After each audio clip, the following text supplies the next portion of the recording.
आज म तपाईहरूलाई सुनाउन गइरहेको कथा कुनै कल्पना होइन। यो करिब 60 वर्ष अगाडिको वास्तविक घटना हो। यो घटना मेरी आमालाई आफैसँग घटेको हो। कहिलेकाहीँ जुन कुरालाई हामी डर मान्छौँ त्यही कुरा हाम्रो लागि भगवानको रूप पनि बन्न सक्छ। त्यो बेला मेरो आमाको बिहे भएको पनि थिएन। उहाँ आफ्नै घरमा बस्नुहुन्थ्यो। घर चाहिँ भक्तपुरको कटुन्जे सल्लाघारीमा पर्थ्यो। त्यतिखेर त्यहाँ अहिले जस्तो घरहरू थिएनन्। चारैतिर जङ्गल नै जङ्गल, सुनसान ठाउँ। एक दिन आमा गाई चराउन सल्लाघारीको जङ्गलतिर जानुभयो। गाई चराउँदै गर्दा उहाँलाई समयको पत्तै भएन। बिस्तारै साँझ पर्न थाल्यो अनि थाहा नपाउँदै रात परेछ। समय झन्डै 8 साढे 8 बजिसकेको थियो। आमा एक्लै अँध्यारो जङ्गलबाट घर फर्किँदै हुनुहुन्थ्यो। चारैतिर सन्नाटा, झ्याप्प अँध्यारो, मनभित्र डर मात्रै डर। त्यत्तिकैमा आमालाई पछाडिबाट केही आवाज आयो। उहाँले फर्केर हेर्नुभयो अनि देख्नुभयो करिब 20-25 वटा स्यालहरू उहाँको पछि पछि आउँदै थिए। आमाको मुटु जोडले धड्किन थाल्यो। उहाँ एकदम डराउनु भयो। तर अचम्मको कुरा के भयो भने ती स्यालहरूले आमालाई केही पनि गरेनन्।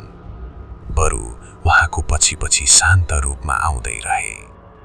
आमा अघि, स्यालहरू पछि, जस्तो कि उहाँलाई कसैले सुरक्षा दिइरहेको हो। जब आमा आफ्नो घर नजिक पुग्नुभयो, त्यो बथानका सबै स्यालहरू अचानक फर्किएर जङ्गलतिर गए। एकछिनमा सबै गायब। त्यो दिन आमाले एउटा कुरा बुझ्नुभयो।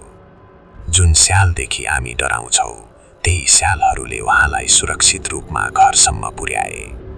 सायद त्यो दिन भगवानले नै स्यालको रूप लिएर आमालाई साथ दिनुभएको थियो।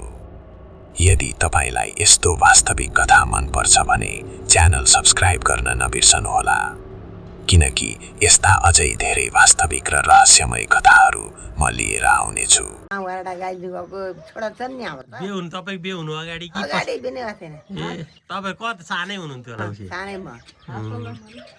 अनि हेर त्यहाँबाट गाई लिएर आयो। मलाई त स्यालले घेर्यो। स्याल त पछि पछि 15-20 वटा स्याल। राति बेलुका 8 बजी। अनि भाउजू एउटा थियो डल्लाफोन लाए। शिवरी कहाँ हो भने भाउजू डल्लाफोन लाएको थिएँ। जाने भाउजू भने जान्छु नानी तपाईँ जानुहोस् भने स्याल छोडा छैन मलाई। गाईको पुच्छरसम्म जुरो दिएको 10-12 वटा स्याल त पछि पछि पछि लाएर गयो। अनि म घरनिर चौरा पुगेपछि त्यो चौरा पुगेपछि म गल्लीबाट गएँ। स्याल आयो। स्यालले पुर्याउन आएको केही गरेन गर्न त स्यालले। स्याल पछि पछि आयो। सबै स्याल आयो कि एउटा मात्रै? सबै स्याल बहान। पुरानो आएका तपाईँलाई घर स्यालले। अनि ल आजभन्दा करिब 40-50 वर्ष अगाडिको कुरा हो। त्यतिबेला तारकेश्वर सङ्ला छाप अझै जङ्गलै जङ्गलले ढाकिएको थियो। गाउँमा न बिजुली थियो न त वरिपरि धेरै घरहरू। मानिसहरू प्रकृतिसँगै जिउँथे। तर त्यही प्रकृतिभित्र लुकेको थियो एउटा डर, जङ्गलको राजा बाघ।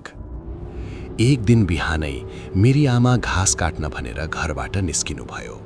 हातमा हँसिया, पिठ्यूमा डोको। उहाँको गन्तव्य थियो गाउँभन्दा माथि पर्ने तारे पहिरो। जङ्गल एकदमै शान्त थियो। हावाले बाँसका झ्याङहरू हल्का हल्लाइरहेको थियो। अचानक सरर सरकसरुक आमा एक्कासी रोकिनुभयो। बाँसको झ्याङभित्र केही चलिरहेको थियो।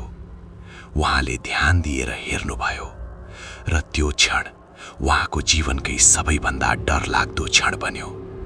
त्यहाँ एउटा विशाल बाघ आफ्नो 4-5 वटा बच्चालाई अँगालो हालेर बसिरहेको थियो। आमाको आँखामा आँखा जुत्न साथ बाघको व्यवहार बदलियो। गर्र एक्कासी बाघ झम्टियो।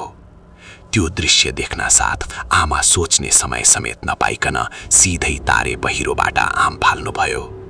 ढुङ्गा, काँडा, रुखका हाँगा केहीको वास्ता नगरी उहाँ ज्यान बचाउन दौडिनुभयो। दौडाउँदै गर्दा उहाँको कपडा र शरीर रुखको कापोमा अड्कियो। क्षणभरलाई लाग्यो अब सकियो, तर डरले नै शक्ति दियो। आमा एक झट्कामा छुट्नुभयो र फेरि दौडिन थाल्नुभयो। धड्कन यति तीव्र थियो सास फेर्न पनि गाह्रो, तर रोकिए भने मृत्यु पक्का थियो। अन्ततः उहाँ घर नजिक आइपुग्नुभयो। त्यो दिन आमा बाल बाल बच्नुभयो। तर कथा त्यही सकिएन। केही दिनपछि डर अलि कम भएको थियो। आमा फेरि घाँस काट्न नजिकैको जङ्गलतिर जानुभयो। सबै कुरा सामान्य जस्तै थियो, तर माथिबाट अचानक घर्र त्यही बाघ फेरि झम्टियो। मानौ उसले आमालाई चिनिसकेको थियो। उसले त्यो अनुहार बिर्सिएको थिएन। आमा ज्यान जोगाउन दौडिनुभयो र नजिकैको एउटा घरभित्र छिर्नुभयो। बाघ बाहिरै घुमिरह्यो।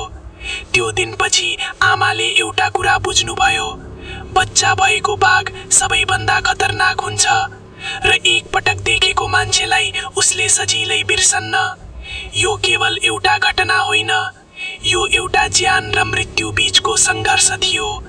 जङ्गलले त्यो दिन आमालाई छोडिदियो, तर बाघको त्यो आँखा आजसम्म बिर्सन नसकिने सम्झना बनेर बसेको छ। बाघले भने मारे मलाई कहानी तारे पहिला बाघ कसो भने म घाँस काट्दा काट्दा काट्दा काट्दा भैँसी लिएर घाँस काट्दा काट्दा काट्दा माथि गएँ। झाल थुप्रै ढोरीबाट गयो। त्यो झाल माथि चढेर माथि थियो घाँस थियो। त्यो बाख्री खाने हात थियो। हात्ती जान्थ्यो घाँस काट्छु भनेर मुठी मुठी राख्दा राख्दा गएर त्यो त्यस्तोमा मुन्तेर बाघ भइसकेर त बच्चा दुध खोल्न आएर त मा ढोर ठुलो कहाँ केही नदेखि रातै बाघ बढे बाघ। अनि यसरी यसरी टम्म थियो। अनि फेरि यहाँ चढ्दा चढ्दा चढ्दा गएर गर्ल्याम्म गऱ्यो बाघ त थाहा पाएको छ बाघले। अनि फेरि त म बर्लक्कै फरालेर यो तारे पहिला तल आइपुगेँ। यस्तो रुख थियो दुइटै है, त्यो रुख त घाँटी परिहाल्यो। यस्तो रुख आएर घाँटी यता परिहाल्यो। बल्ल बल्ल घाँटी दिएर आएँ हैसा केही त भएन, घाउ चोट त लाग्यो भला होइन। अनि बल्ल बल्ल घाँटी त चिरिहाल्यो। यस्तो काप्या पऱ्यो। अनि फेरि त्यहाँबाट आएँ, बल्ल बल्ल आएँ। अनि त्यसको 4-5 दिनपछि अब यसलाई मकै लानु पऱ्यो भन्दा हामी है मकै लानु पऱ्यो भनेर अनि पिँध्दै त्यहाँ अरूहरू क्या त त्यहाँ बारी मकै भाट्नु गएको त माछाले हेर्न सक्छ त फराले हाल्यो बाघ त मैले देखेर। बाघले बिर्सिँदैछ हान त झौम्लाङ्गे फरालेर आयो। हावारे काबो गरेर अरू घर आइपुग्यो। डोको सोको लिन जान सकिनँ। अनि अर्जुनले दिउँसो फेरि डोको ल्याइदियो। त्यस्तो भएको ए त्यस्तो हुँदो रहेछ है, बाघ त नबिर्सिँदो छ नबिर्सिँदो बाघ। यदि तपाईलाई यस्तो वास्तविक कथा मनपर्छ भने च्यानल सब्स्क्राइब गर्न नबिर्सनुहोला, किनकि यस्ता अझै धेरै वास्तविक र रहस्यमय कथाहरू म लिएर आउनेछु।